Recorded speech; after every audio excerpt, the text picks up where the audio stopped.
and I work here at the Pacific Grove Museum of Natural History. Welcome to Digital Science Saturday, Bees, Wasps, Honey, and Hives.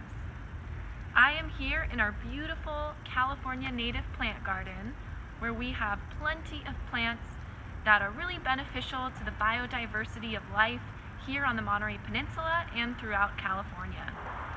We're going to be exploring a few of the plants we have here, some that are blooming right now in early spring around March, and just checking out the different flowers that are blooming, what kind of insects, birds, and other pollinators that they support, and just admiring the beautiful garden that we're in.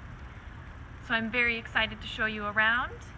All right, the first plant that I want to show you is actually one of my very favorites here in our garden. It is the red flowering currant, or Ribes sanguineum. It's a beautiful bushy plant in the spring. It's about March 23rd here, so you're looking at it when the leaves are fresh. They just popped up after being dormant in the winter because it is a deciduous shrub, so that means in the winter the branches are kind of naked and there's not really leaves, they fall off. And then in the spring they come back, so it's beautiful and healthy right now. The blossoms are a little past their prime, but they're these beautiful pink blossoms here. They can vary in color from being pink or reddish or even a little whitish pink. But ours are a nice, beautiful Barbie pink color. I can't think of a better word for that. So beautiful plants. Very important as an early nectar source and an early pollinator plant for hummingbirds. You see a lot of bumblebees coming around here, as well as other bees and small pollinators. But you see a lot of hummingbirds visiting this branch, or visiting this bush in early spring, so around early February. Next up, over in this kind of shadier part of the garden, we have some plants that are great for hummingbirds, and the name is pretty appropriate. It's hummingbird sage, also called Salvia spathicea. It's a beautiful plant, smells really good. If you ever see one in the forest, you can just rub the leaf and smell it. Traditionally used in tea by indigenous Californians and still used today. Beautiful plant. It has these long single blossoms on each plant. Great for hummingbirds. Hummingbirds are really attracted to reds and purples, so just like with the currant over there, it's a great source of nectar for them. And it spreads by rhizomes, not by seeds. So if you look at this whole patch here, all of these little ones have popped up from underneath the ground. Rhizomes are kind of like roots that end up popping up new plants. So you can see they're all kind of connected to each other. But a beautiful plant that you can find here in the Central Coast and also in Southern California. And here is a little bit of an extra feature. Not necessarily a plant that I think of when I think of pollinator plants, but a beautiful one that we are seeing pop up here in mid to late March. It is Douglas iris. You can see them walking if you're maybe in the forest. That's a great place. Some oak woodlands. They're here in our garden underneath this beautiful arroyo willow. And the star of the show, one of our favorite flowers as Californians, is the California poppy. Beautiful wildflower. The ones here at the museum are blooming a lot of the months of the year. So they'll go from being blooming, especially at this time of year, in the spring, to being dormant, but they bloom at least a few times each year. They were made our state flower in 1903, so they've been our state flower for over 100 years. They are great for pollinators. Bumblebees can take little naps in the cup of their petals, and they are just some special flowers for us here in California. Now in our garden, in a few special spots, we have these, I guess, old wine barrel looking buckets that hold some rare plants here on the Monterey Peninsula that are native to the Monterey Peninsula. And they are called Jadens paparia, or Jadens rain orchid. It's a native orchid, and it can only be found on a few spots of the peninsula.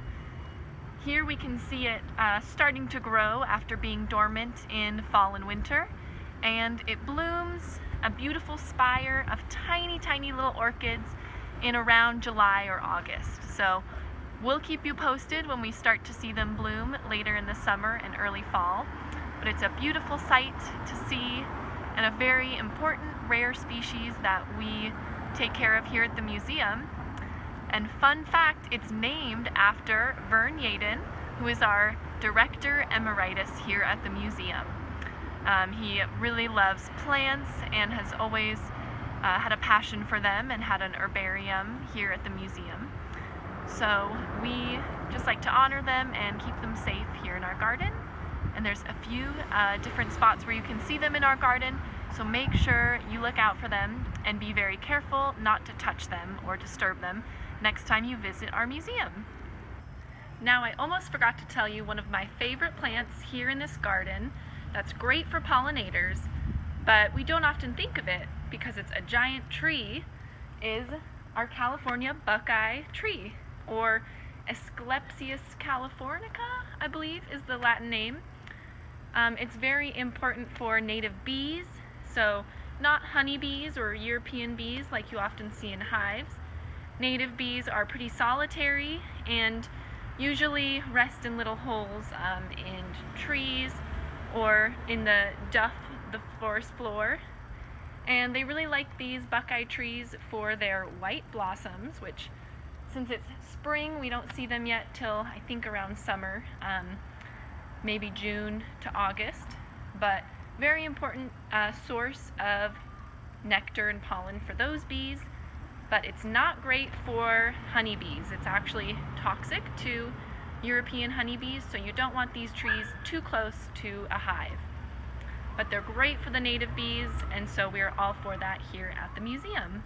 So it's a beautiful tree, and definitely one worth enjoying and strolling underneath when you're here at our museum.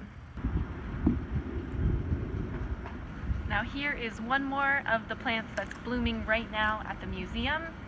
It's a beautiful kind of lupine, but can you tell me what kind of lupine it is? It is a silver bush lupine. There are lots of kinds of lupines.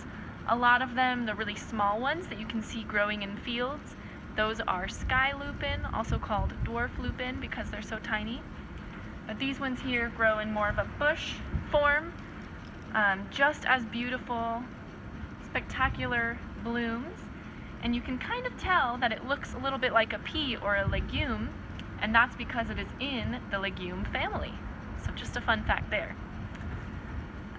Great plant for pollinators as well, and a beautiful, beloved plant here in Monterey County and in California. And here are the beautiful blossoms of a wild strawberry, also called woodland strawberry, native here to California. Great petals for pollinators like bees and butterflies to land on and drink the nectar of. So beautiful local plant here, and they send out runners, as you can see, like this, that go and form new plants and new strawberry plants all over the yard. And as I'm looking, I actually see a weed here in our garden, or what we would classify as a weed. That's a sow thistle, and it can get pretty invasive, so it's one that we pull out or else it will take over where these strawberries are. Well, that was just a quick tour of some of the beautiful and beneficial plants that we have here in our California native plant garden. We'd love you to come visit us, and while we are closed right now, you can definitely still check out all the plants in front of our museum and on the side, and maybe hang out with Sandy the whale while you're here. And we hope to welcome you back soon to our back garden and inside our museum to see our exhibits. Thank you for joining me, and we hope to see you soon.